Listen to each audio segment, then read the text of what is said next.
o artigo escolhido foi Síndrome do Túnel do Carpo, parte 1, Anatomia, Fisiologia, Etiologia e Diagnóstico, de Michel Chamas e colaboradores, publicado na Revista Brasileira de Ortopedia em 2014.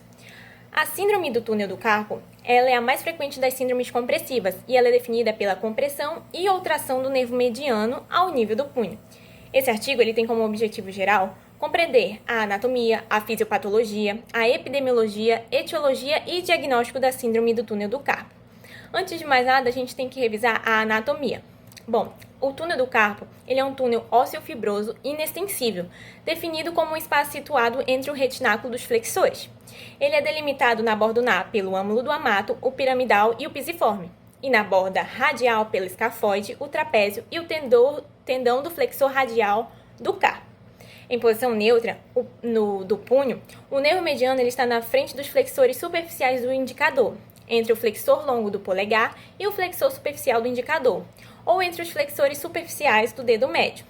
Bom, a síndrome, ela combina fenômenos de compressão e tensão. Ela existe dois locais de compressão do nervo mediano, um no limite proximal do túnel do carpo, ocasionada pela flexão do punho, e o segundo no nível da porção mais estreita, próximo ao âmulo do amato. A compressão e tração nervosa ela podem criar de maneira sequencial problemas na microcirculação sanguínea intraneural, lesões no nível da bainha de mielina e no nível axional. E ela é dividida em 3 estágios.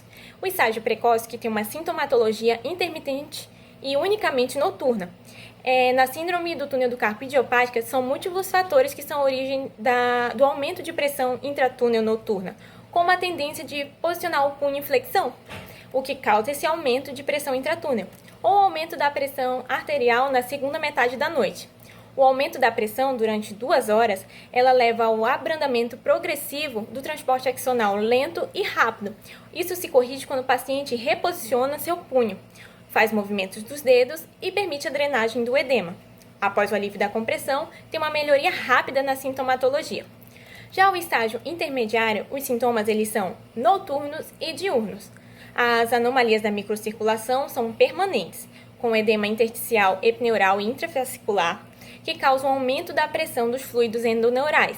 Há também uma destruição da bainha de mielina e dos nodos de Ranvier. Após o alívio da compressão, tem uma melhoria rápida dos sintomas e ocorre devido ao restabelecimento da microcirculação intraneural. Já no estágio avançado, há sintomas permanentes e sinais de déficit sensitivo e motor. Após a liberação nervosa, a recuperação vai depender da regeneração nervosa e demanda vários meses e ainda pode ser incompleta. As etiologias. Na grande maioria, elas são ditas síndromes do túnel do carpo idiopática, mas também tem as secundárias, as dinâmicas e as agudas. A síndrome do túnel do carpo idiopática ela é mais frequente no sexo feminino, entre 65% a 80%, e geralmente entre os 40 e 60 anos. 50% a 60%, de acordo com o artigo, eles são bilaterais, e ela está ligada a uma hipertrofia da sinovial dos tendões flexores por causa de uma degeneração do tecido conjuntivo, com esclerose vascular, edema e fragmentação do colágeno. Foi demonstrado que o sexo, a idade, fatores genéticos, tamanho do túnel do carpo são fatores predisponentes, além de atividades manuais repetitivas, exposições à vibração, entre outros. Já a síndrome do túnel do carpo secundária, ela pode estar relacionada com 2 anomalias. A anomalia do continente, que é qualquer condição que modifique a parede do túnel do carpo e pode causar uma compressão do nervo mediano, como no caso de mudança de posição dos ossos, no caso de luxação e subluxação. E a anomalia do conteúdo, que geralmente é por hipertrofia tenossinovial ou tenossinovite inflamatória, entre outros. Já a síndrome do túnel do carpo dinâmica, a pressão no interior do túnel do carpo ela aumenta devido a uma extensão e flexão do punho, e ela pode ser vista geralmente em patologias ocupacionais. Já na síndrome do túnel do carpo aguda, ela está relacionada a traumatismo e infecções, entre outros. Bom, o diagnóstico. Tem uma abordagem clínica que inclui etapas como discutir o diagnóstico, determinar a etiologia, avaliar a gravidade, julgar a oportunidade de fazer alguns exames complementares, propor um tratamento adequado de acordo com a gravidade e a etiologia da síndrome. Os testes de provocação são diversos, mas o que o nosso grupo ficou responsável principalmente foi o sinal de Tinel, que é um dos testes mais específicos. O paciente ele vai ficar com o braço em supinação, O examinador vai percutir na face palmar do punho com o dedo médio e o dedo indicador sobre o nervo mediano. O teste é dito positivo se o paciente percebe uma parestesia durante a percussão no nível do nervo mediano. Existem também testes como o sinal de Fallen, de Paley e McMurray, entre outros, certo? Nós devemos apreciar a gravidade da síndrome, se ela é precoce, intermediária, avançada, se ocorre diurno, de forma noturna ou durante todo o dia. E existem alguns exames que a gente pode pedir, como o exame eletroneuromiográfico, que ele vai compreender uma etapa de estímulo que permite estudar a condução nervosa, sensitiva e motora do nervo mediano. Só que ele é dito não é indispensável para o diagnóstico, certo? Existem outros de imagem, como a radiografia, só que o artigo dizia que não foi suficientemente contributivo.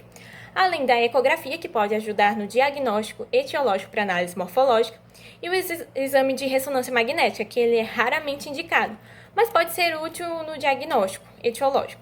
Bom, é imprescindível para a gente uma anamnese minuciosa e a realização do teste de Tinel, para um correto diagnóstico e um correto diagnóstico diferencial da síndrome do túnel do carpo, o que também correlaciona com a importância de se ter um bom ortopedista, já que ele vai se revelar na prevenção, tratamento e recuperação de qualquer problema que envolve sua especialidade, como no caso da síndrome do túnel do carpo. Sendo assim, essa habilidade ela foi importante para a gente, para explanar o nosso conhecimento a respeito da síndrome do carpo, a etiologia, como ocorre a avaliação clínica e o diagnóstico diferencial da síndrome. Obrigada! O teste de Tinel, o sinal de Tinel, é realizado para a gente analisar o nervo mediano a nível de túnel do carpo que fica no punho. Então, a gente vai pedir para o paciente realizar uma supinação de antebraço, de modo a ficar com a palma da mão para cima, e vamos realizar a percussão aqui no nível do túnel do carpo. E o teste será positivo se o paciente relatar a sensação de formigamento ou parestesia ao longo da distribuição desse nervo, que vai da metade radial do quarto dedo até o polegar.